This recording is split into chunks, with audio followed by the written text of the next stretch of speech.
So the first thing I'm going to talk about today, it will not be the NBA playoffs. We will talk about that later.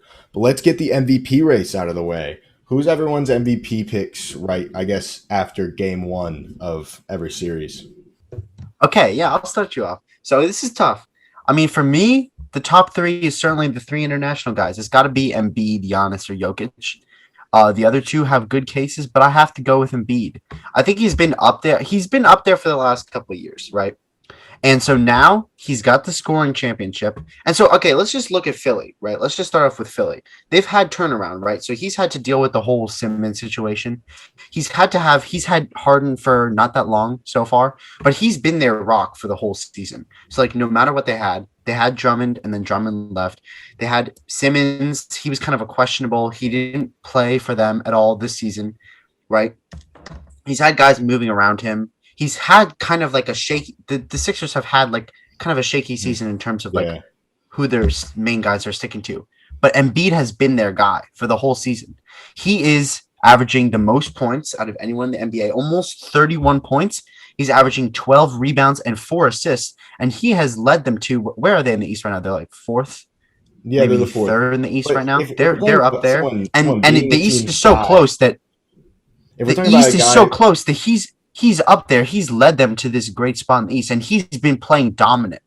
if you want He's to talk been about passing well. someone being a team's guy, then talk about Nikola Jokic or Giannis. I mean, like all three of these guys are the guy on their team, but the guy who has suffered the most from losing his teammates or having switched up teammates. I mean, he's Jokic has had the same team all year. Like they haven't struggled with injuries with the roster they had since day one, but he hasn't had his two best players from last year all season. He had Michael Porter Jr. for 9 games. But that doesn't really count. I mean, I have to go with Jokic here. Um, they're 14 games over 500. He's putting up 27, 14, and 8. And his numbers have improved from last season. And people want to talk about Jokic's defense. But when you look at the defensive rating, the Nuggets defensive rating with Jokic is 112, and without him, it's 121, which is by far the worst in the NBA because the worst defensive rating in the NBA is 116. So all around, I think Jokic deserves it the most. I'm unsure if he'll win it. I think Giannis is a really good case. I don't think Embiid will win it. Um, but again, all three of these guys have really respectable cases. Yeah, I think that I'm going to take Giannis with this one. I mean, if I could read his stat line, that would be 30 points, six assists, and 12 rebounds. For a guy like, I mean, for any player in the NBA, that's insane. And I mean, statistically speaking, I would say this is his best season right now. Like if you look at the impact stats, like the Bucks without him have a defensive rating of 118, which is the worst in the NBA.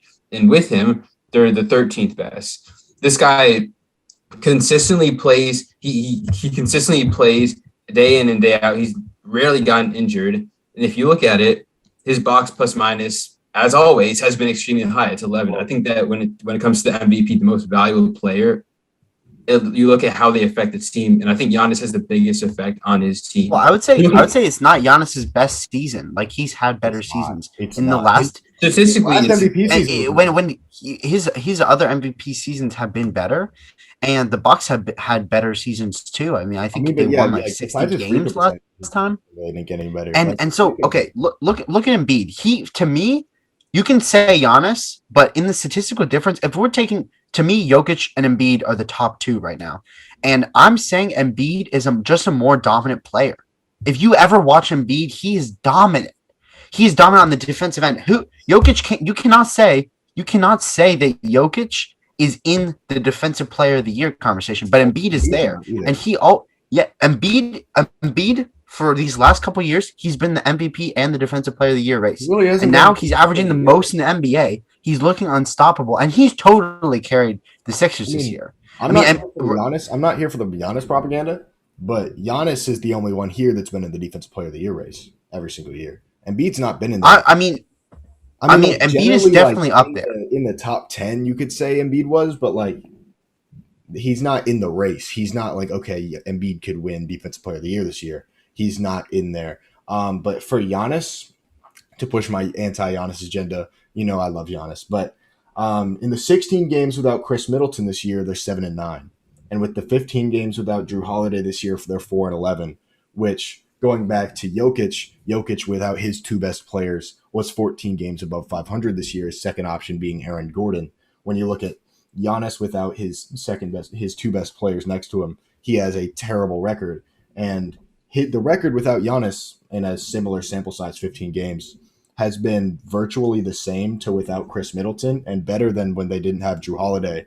So I'm not saying Giannis is equally as valuable as those guys, but when it comes to when the team doesn't have him, what their record's like, Giannis is the worst of these three since Jokic is 2-6 and Embiid's is higher than And I that. understand what Jokic has been through and his impact. I'm not trying to discredit that, but they're also only 14 games above 500.